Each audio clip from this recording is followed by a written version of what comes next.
Be me, Barbara, still HR director. Sitting in my office after that meeting. 12 men just confronted me. 12 cameras recorded every word, hands still shaking, not from fear, from pure rage. How dare they? How dare they organize against me? How dare they go to Mitchell? How dare they question my policies? Spend the weekend going over everything, reviewing my procedures, reviewing my training materials, reviewing my investigation protocols. There's nothing wrong with them. Nothing. Everything is based on best practices. Everything is designed to protect vulnerable employees. If these men feel uncomfortable, good. Maybe they should be uncomfortable. Maybe they need to understand what women have felt for decades. Monday morning. Email from Mitchell. Barbara, meeting at 9 a.m., my office. Walk-in ready for a fight.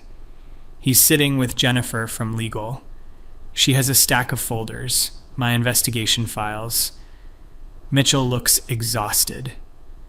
Barbara, we've reviewed your case files from the past 2 years. Interrupt him.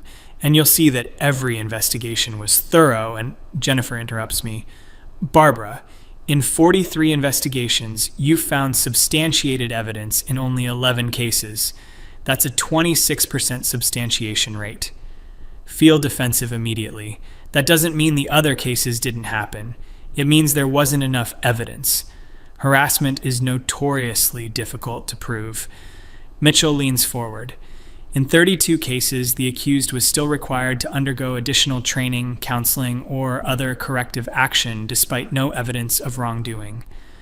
My voice gets sharp. Because absence of evidence isn't evidence of absence. Just because we can't prove it doesn't mean these women weren't made uncomfortable. Jennifer's voice is measured. And just because someone was made uncomfortable doesn't mean harassment occurred. Feel my face getting hot. So, we should just ignore complaints? We should just tell women their feelings don't matter? Mitchell rubs his temples. No one is saying that. We're saying there needs to be some standard of evidence before we punish employees. Stand up. Punish? Punish? A 4-hour training session is punishment now. Being asked to be mindful of your behavior is punishment. Jennifer pulls out a specific file. Derek Martinez. Reported for wearing inappropriately tight clothing. You required him to meet with you weekly for a month, attend a boundary-setting workshop, and write a reflection essay on professional appearance for wearing a shirt. Grab the file from her. The complainant felt uncomfortable. That discomfort is valid. Mitchell's voice gets firmer. The complainant asked him out 2 weeks prior and he declined. That's in the file. You don't think that's relevant context? Throw the file back on his desk.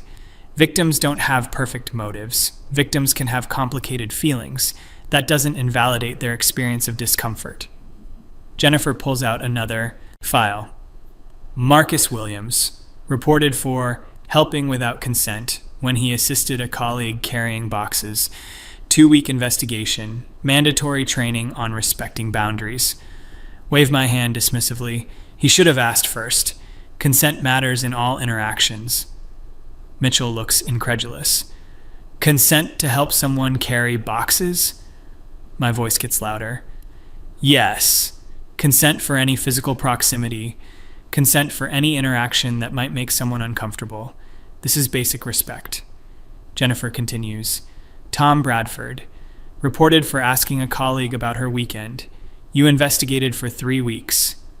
Interrupt. He asked repeatedly. He was pushy.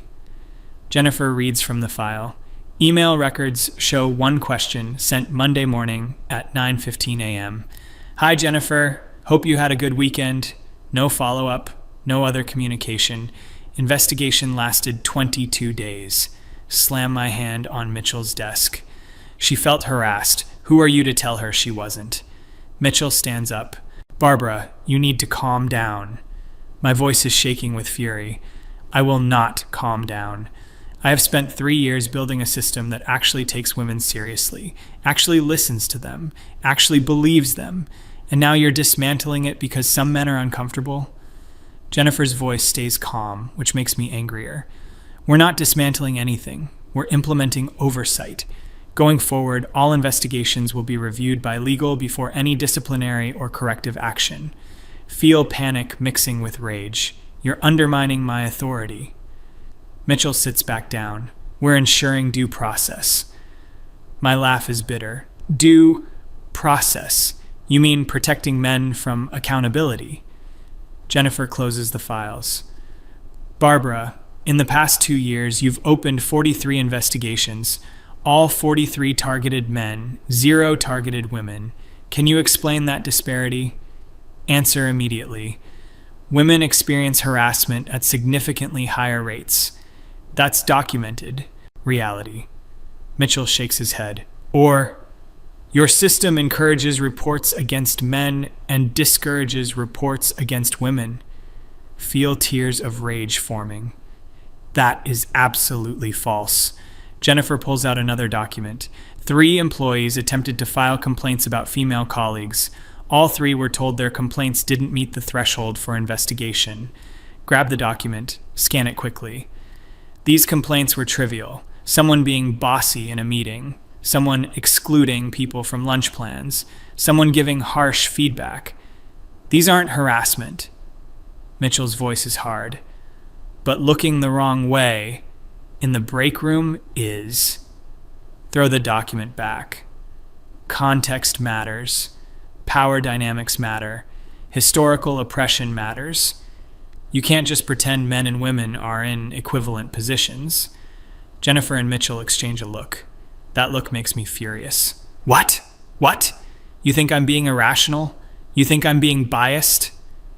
Mitchell speaks carefully. We think you're too personally invested in this. We think you've lost objectivity. Stand up so fast my chair rolls backward. I haven't lost anything. I have clarity. I have purpose. I understand what women face in the workplace because I've lived it. My voice is getting louder. I've been talked over in meetings. I've been passed over for promotions. I've been called emotional and aggressive and difficult. I've had my ideas stolen. I've had men take credit for my work.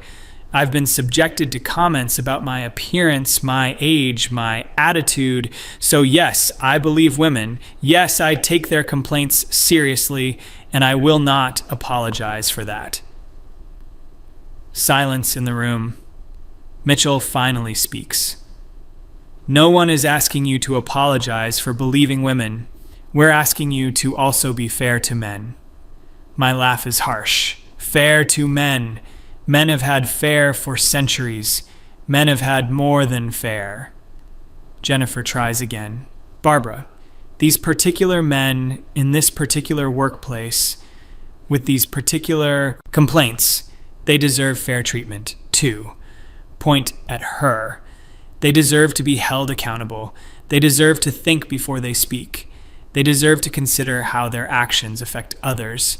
If that feels unfair to them, that's their problem. Mitchell stands again. It's your problem, Barbara. Because they've lawyered up, all 12 of them. They're filing a formal complaint with the EEOC. Hostile work environment. Sex-based discrimination. Feel like I've been punched. That's ridiculous. That's absurd. They're men. They can't claim discrimination for being men. Jennifer's voice is quiet. Actually, they can. And given your investigation records, they have a strong case. Start pacing. This is insane. This is completely insane. I'm being punished for protecting women. Mitchell's voice gets firm. You're being held accountable for biased enforcement. There's a difference. Spin to face him. There is no difference. Any system that protects women will look biased to men because men are used to being protected. They're used to being believed. They're used to being given the benefit of the doubt. So when that goes away, when women get the same treatment, men call it discrimination. My voice is getting hoarse from yelling. Well, I'm not going to apologize for leveling the playing field. I'm not going to apologize for making men uncomfortable, because women have been uncomfortable forever. Jennifer stands. Barbara, you need to take the rest of the week off. This conversation isn't productive. Laugh. Actually, laugh. You're suspending me. Mitchell corrects. We're giving you time to cool off. Paid leave, same as before. Grab my bag. I don't need to cool off. I'm perfectly calm. I'm perfectly rational. I'm the only person in this building who sees clearly. Walk to the door, turn back. Those 12 men, they're afraid. They're afraid because for the first time in their lives, their actions have consequences. For the first time, they can't just do whatever they want. For the first time, they might face repercussions. And instead of examining their behavior, they're attacking me. Mitchell's voice is tired. Barbara, interrupt him. I'll take your leave. I'll take your time off. But I'm not changing. My policies are sound. My approach is correct. And history will prove me right. Walk out. Slam the door behind me. Entire office is silent. Everyone watching. Dozens of cameras recording. Little red lights everywhere. Walk through the office, head high, refusing to show weakness. Get to the elevator. Doors close. Finally alone. Let out a scream of frustration. Week off. Spend it researching. Spend it documenting. Spend it building my case. Mitchell is wrong. Jennifer is wrong. Those 12 men are wrong. Go through every investigation file, every complaint, every outcome. My procedures are flawless. My approach is research-based. Read article after article about workplace harassment, about gender discrimination, about protecting vulnerable employees.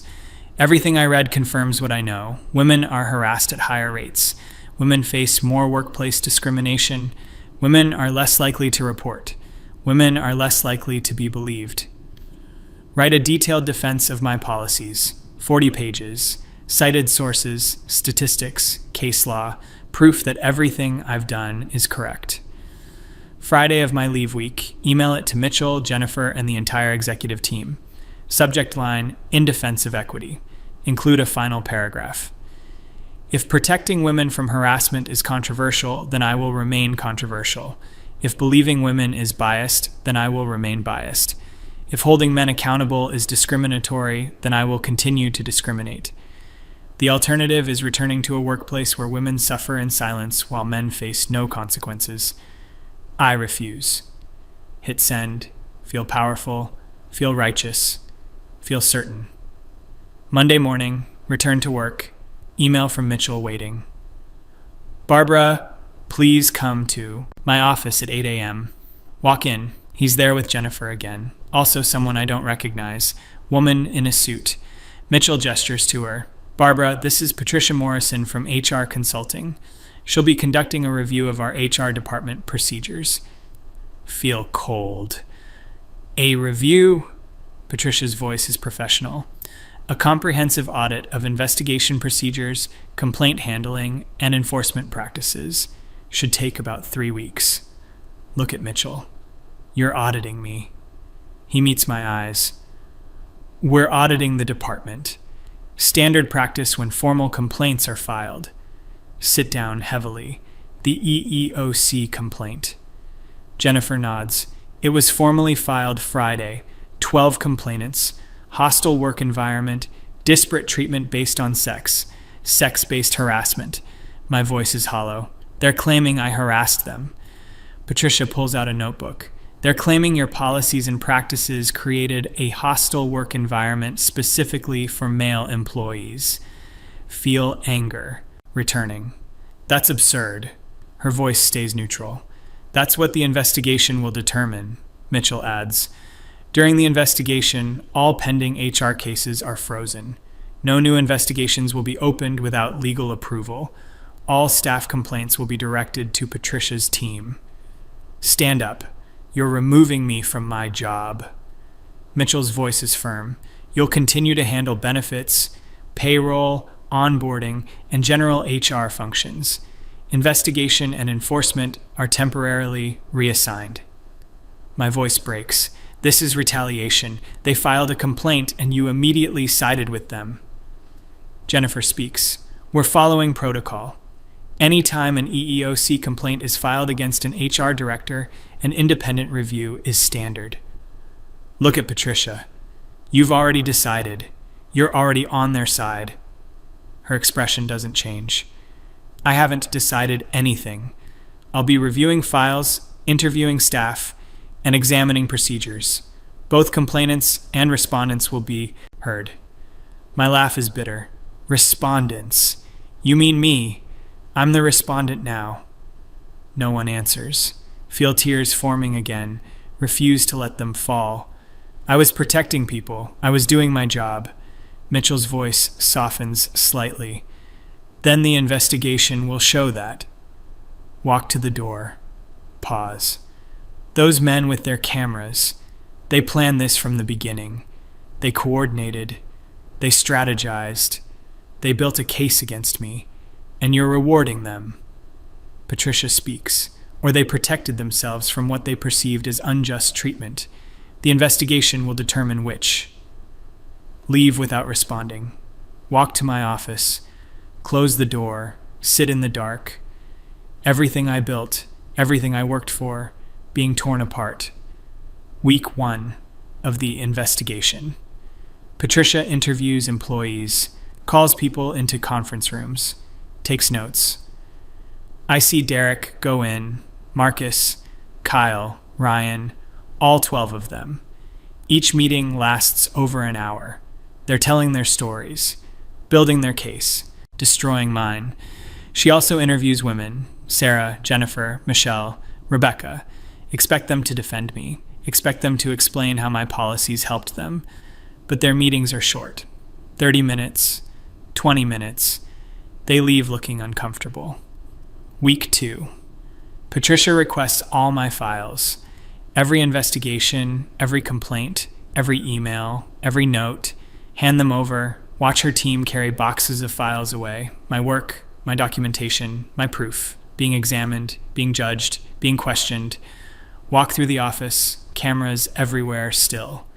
Now some women are wearing them too. Ask Michelle why. Just seems smart. Everyone's recording everything now. Feel sick. This is what I've created. Workplace of suspicion, workplace of surveillance, workplace of fear. But it's not my fault. It's their fault. The men who couldn't handle accountability. Week 3. Patricia requests an interview with me. Thursday afternoon. Conference room. She has another person there taking notes.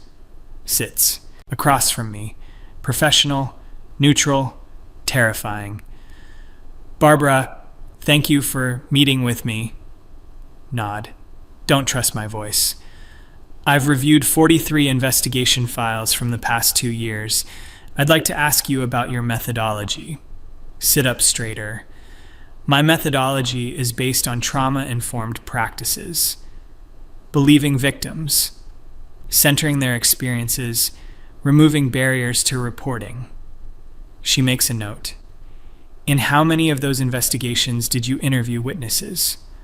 Pause. Witnesses to what? Witnesses to the alleged incidents. Feel defensive. Many of these incidents happened in private.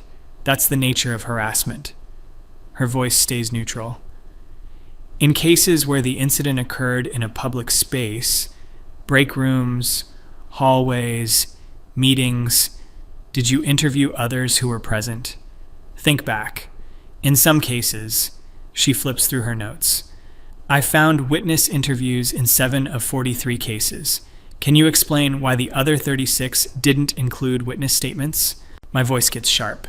Because victims shouldn't have to prove their experience. Because demanding evidence is a way of silencing victims. Because, wait, she interrupts gently. But without corroborating evidence, how did you determine what occurred? Answer firmly. I listened to the complainant. I assessed their credibility. I evaluated whether their account was consistent and believable. She makes another note.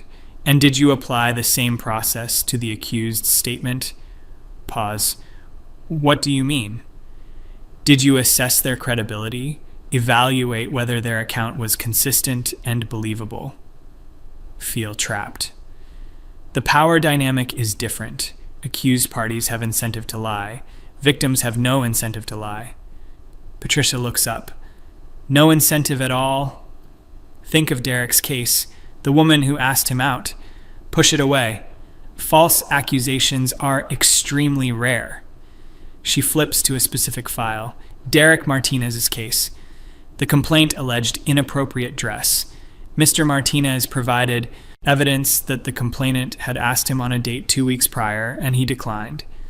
Did you investigate whether the complaint might have been retaliatory? Feel my face getting hot.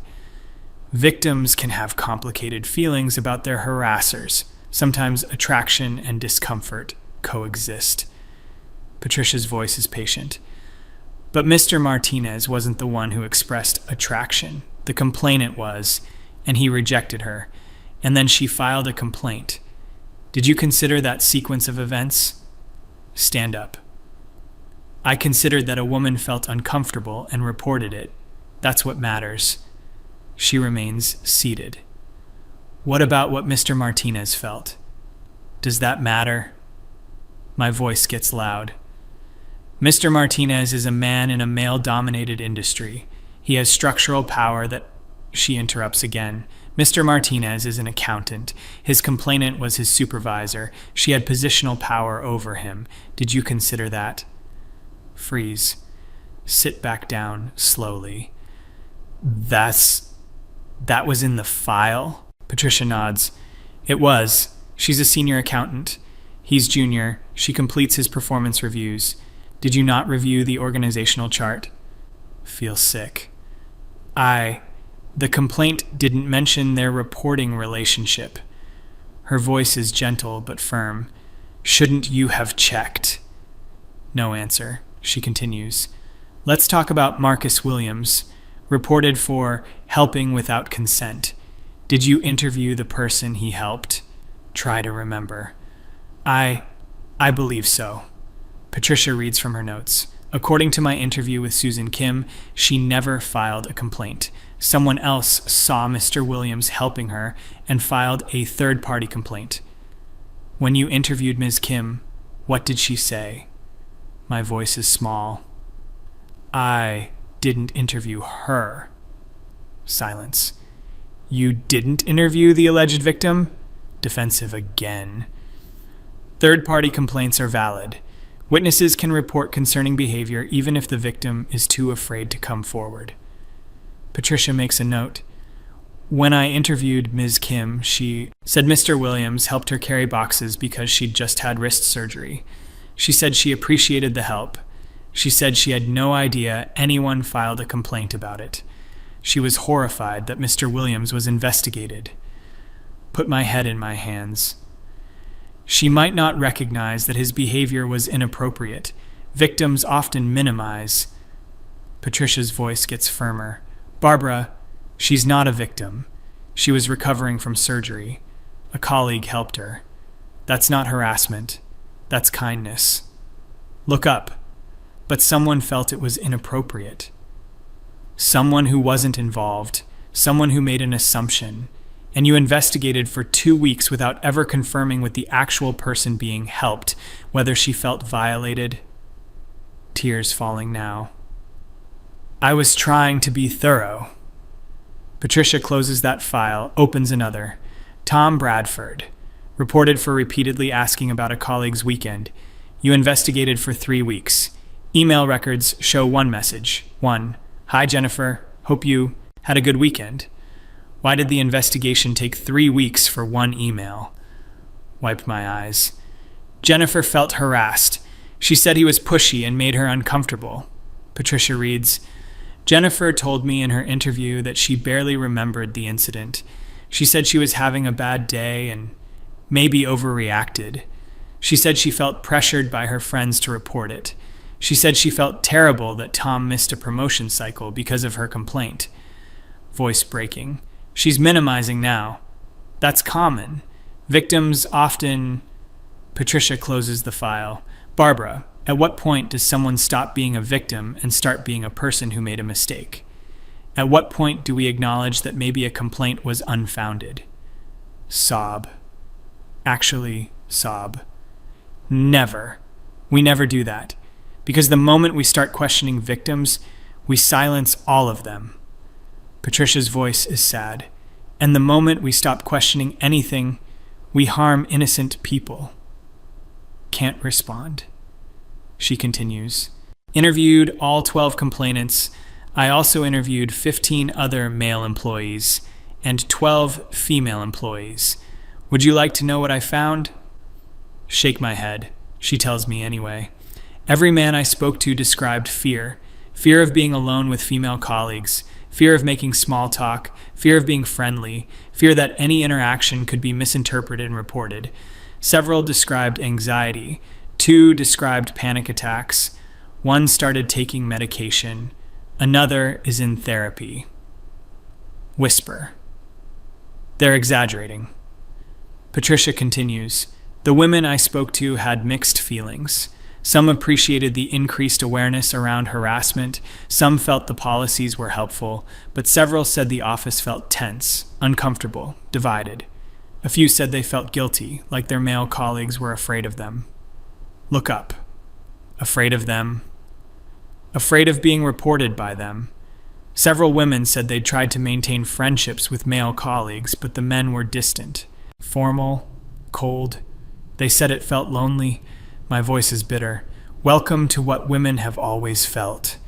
Patricia meets my eyes. 2 wrongs don't make a right, Barbara. She pulls out one more document. I need to ask you about something specific. In the past 2 years, 3 men attempted to file complaints about female colleagues. All 3 complaints were rejected without investigation.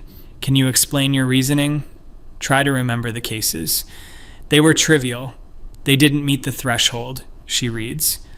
First complaint. Ryan Torres reported that his supervisor, Michelle, made repeated comments about his body during team meetings, called him beefcake, asked if he worked out, commented on his tight pants.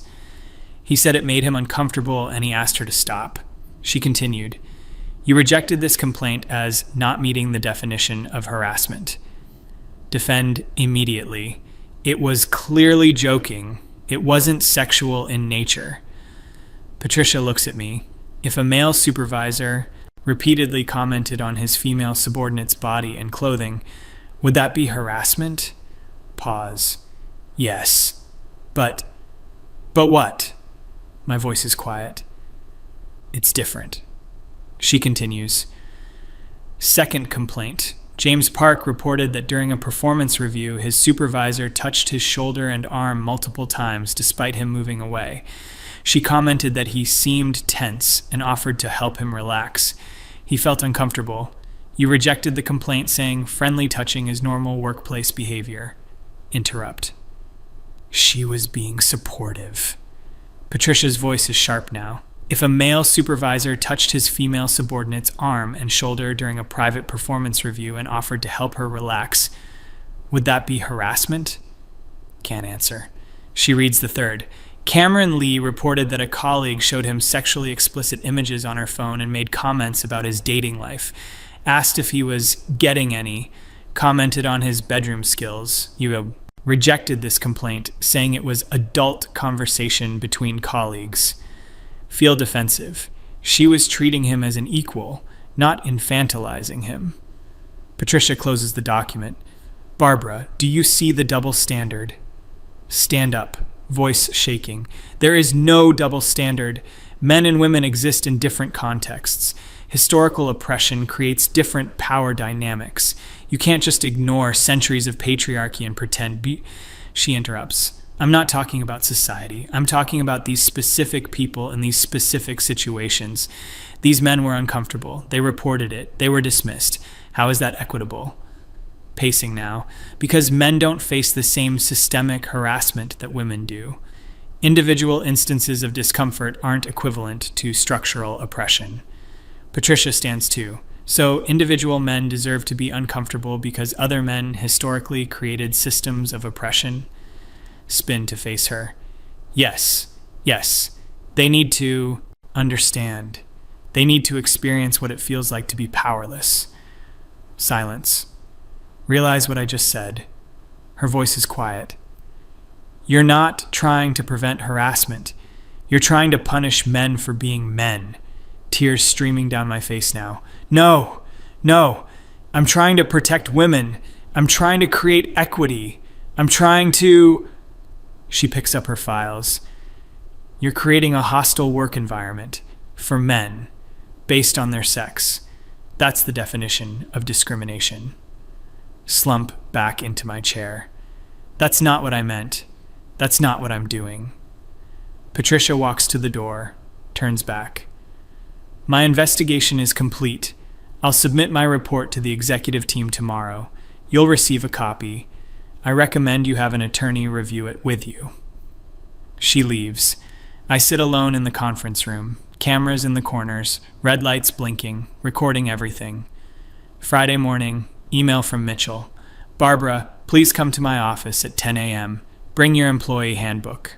Know what this is. Know what's coming. Consider not going. Consider fighting. Consider calling a lawyer. But mostly, I just feel tired. Walk to his office at 10 a.m. He's there with Jennifer, another woman I don't recognize, young, serious, carrying a briefcase. Mitchell gestures. Barbara, this is Amanda from HR Services. She's here as a witness. Sit down. Feel numb. Jennifer pulls out a document. Barbara, we've received Patricia Morrison's investigation report. We've reviewed it with legal counsel and the executive team. We need to discuss the findings. Nod. Can't speak. Mitchell takes over. The investigation found significant evidence of disparate treatment based on sex. 43 investigations, all targeting men. 3 complaints from men, all rejected without investigation. Multiple cases where investigations proceeded without witness interviews, victim confirmation, or corroborating evidence. My voice cracks. I was trying to believe women. Jennifer continues. The investigation also found that your public statements and private communications demonstrate bias against male employees. You've made statements that men need to be uncomfortable and need to experience powerlessness. These statements, combined with your investigation patterns, create liability for the company. Whisper. What does that mean? Mitchell's voice is sad. It means we're terminating your employment, effective immediately. Feel like I'm underwater, everything muffled, distant. You're firing me. Jennifer slides a document across the desk. We're offering a severance package. 3 months' salary, continuation of benefits for 6 months. In exchange, you'll sign a release waiving any claims against the company. Stare at the document. Don't pick it up. I dedicated 3 years to this company, 15 years to this field, and you're firing me for protecting women. Amanda, the witness, speaks for the first time. You're being terminated for discriminatory practices. The severance offer is generous given the circumstances. Look at Mitchell. You're choosing them over me, those 12 men over everything I built. His voice is firm. We're choosing to follow the law, to treat employees fairly, to maintain a workplace free from discrimination, all discrimination, including discrimination against men. Push back from the desk. I won't sign your document. Jennifer's voice is clinical. That's your right. But without the severance agreement, you receive only your accrued vacation pay and COBRA information. No severance, no extended benefits. Stand up, voice getting louder. I'll sue you. I'll file my own EEOC complaint. I'll go to the media. Mitchell interrupts. That's your right too. But I'd recommend having an attorney review Patricia's investigation report first. It's comprehensive. Amanda adds, the 12 complainants are also pursuing individual claims for hostile work environment and intentional infliction of emotional distress. You may want to consult with a defense attorney. Feel panic. They're suing me? Personally? Jennifer nods. The company is named too, but yes, you're individually named in all 12 complaints. Slump back into the chair. This is insane. This is completely insane. Mitchell stands. Security will escort you to collect your personal belongings. You'll be asked to surrender your keys, badge, and laptop. Your corporate email will be deactivated at 5 p.m. today. Look up at him. He won't meet my eyes. Stand slowly, legs shaking. I was right. History will show I was right. No one responds. Amanda opens the door. Security guard waiting outside. Recognize him. Tom, one of the 12. He's wearing his camera. Red light on. Recording this. Walks beside me to my office. Silent. Open my door. Empty boxes already waiting on my desk. Someone planned this. Someone knew. Start putting things in boxes. My degrees, my certifications, my awards.